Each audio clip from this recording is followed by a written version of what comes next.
18 of the fantasy basketball season, and here's a few centers I looked at this week. The first guy, Thomas Bryant of the Washington Wizards. So Montrezl Harrell, he got traded out of town last week to the Charlotte Hornets, and now Thomas Bryant, it's going to be his time to be the center and see what he's got after recovering from a torn ACL last season of this season. So on the season, 7.8 points a game, 3.7 rebounds, and 49% from the field. So obviously they're taking baby steps with him as the Wizards. But now the Wizards, they've traded a few players away at the deadline. And Thomas Bryant, he's going to get an opportunity to get back into form here and play decent minutes. And over the last couple weeks here, 8.8 points a game, 4.2 rebounds and assists, and 56% from the field. So they're taking baby steps with him, like I mentioned. He's only playing 20, 25 minutes a game here.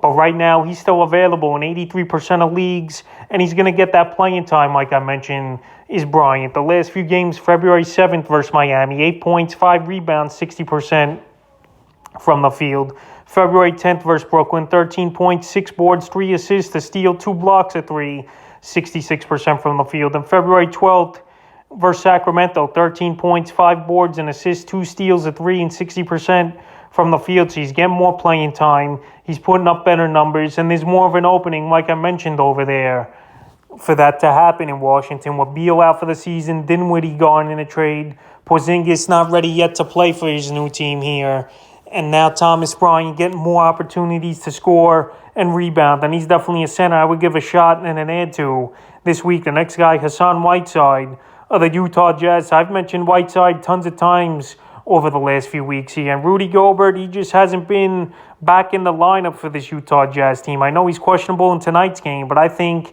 they're just going to wait to the All-Star break, which is obviously in the upcoming weekend here, before Gobert comes back, because this Jazz team, they're playing great basketball, and they got a definitely chance to make the finals this season here, as they're a top 3 team in the Western Conference on the season here for Whiteside. 8.7 points a game, 7.7 rebounds, 1.5 blocks, and 63% from the field. But the last few weeks here filling in for Rudy Gobert, 10.5 points a game, whopping 12.8 rebounds, 2.8 blocks, and assists, and 70% from the field. So we know he's a great shot blocker. We know he's a great rebounder, and he's going to help you a lot in field goal percentage, is Whiteside, and that's what he's been doing in Gobert's absence. February 7th versus the Knicks, 3 points, 8 rebounds, and assists. I know he shot 0% from the field, but he only took 1 shot. February 9th versus Golden State, 9 points, 17 rebounds, 2 assists, 2 steals, a whopping 7 blocks, 80% from the field. And February 11th versus Orlando, 15 points, 18 rebounds, 2 blocks, and assists, and 77% from the field. So to be honest here, this Jazz team, they really haven't missed a beat without Gobert, and that's why I think they're going to give him more time here to rest and come out fresh and rejuvenated after the All-Star break. So Whiteside's available in 51% of fantasy leagues, and he's definitely a center that can help you this week here, and a guy to add for sure. The next center is Marvin Bagley III of the Detroit Pistons. So they got Bagley in a 4-team trade here, and he just had to get out of Sacramento, the former top lottery pick here for the Sacramento Kings. So on the season for Bagley, not a great one, 9.3 points a game, 7.2 rebounds, 46% from the field, but obviously he's going to suit up for this Piston team, and in my opinion, he's going to play off the bat major minutes once he gets into game action, and that definitely could happen tonight. He makes his Piston debut here, February 14th at the Washington Wizards. So Bagley, we know he's a good talent. We know he had a good college career in the 1 year he played, and now it's time for him to take the next step, and I think the Pistons believe in him, obviously, trading for him at the NBA trade deadline. And he's a player that definitely could put up stats. We saw it last season where he got the proper playing time, and they left him alone in Sacramento, where he averaged 14 and 7. So it wouldn't be surprising to me him to average close to that here at Detroit. And right now he's available in a whopping 71% of fantasy leagues, and I definitely would give him an ad this week. The next center is LaMarcus Aldridge of the Brooklyn Nets. So Aldridge qualifies at forward and center here, and he's been out a while as well. But this net team, they definitely need bodies after making that trade with the Philadelphia 76ers. Even though I know Andre Drummond, he's coming in here and he should start right away at the center position for this net team. But LaMarcus Aldridge on the season, 13.4 points a game, 5.6 rebounds, 55% from the field, 1.1 blocks a game. But we haven't seen Aldridge play a ball game since January 29th.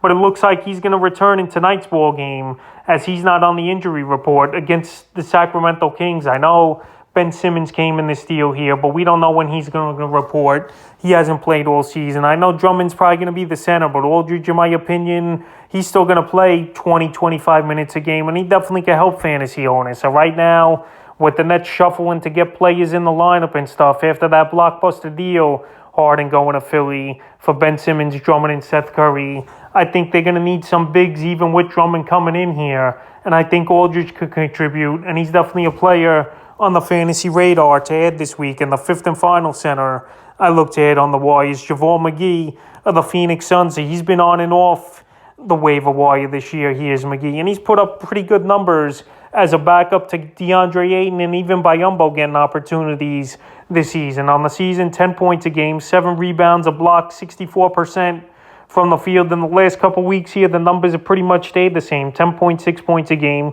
6.7 rebounds, 1.7 blocks, and 66% from the field here from McGee. So McGee, we know he's going to block some shots. We know he's going to help in field goal percentage. And we know he could average close to a double-double if he gets the proper minutes for this Sun team. But I know he's only playing 15, 20 minutes a game, but he's still producing for sure. The last few games, February 8th at Philly, 15 points, 12 boards, 2 assists, 2 blocks, 53% from the field. February 10th versus Milwaukee, 12 points, 4 rebounds, 3 steals, 66% from the field. And February 12th versus Orlando, 8 points, 7 rebounds, an assist, a steal, a block, and 50% from the field. So Javon McGee, like I mentioned, he's a guy that could get you 3 or 4 categories, and he's still available widely in a good amount of fantasy leagues at 74%. So that's a few centers I look to add here for Week 18 of the fantasy basketball season.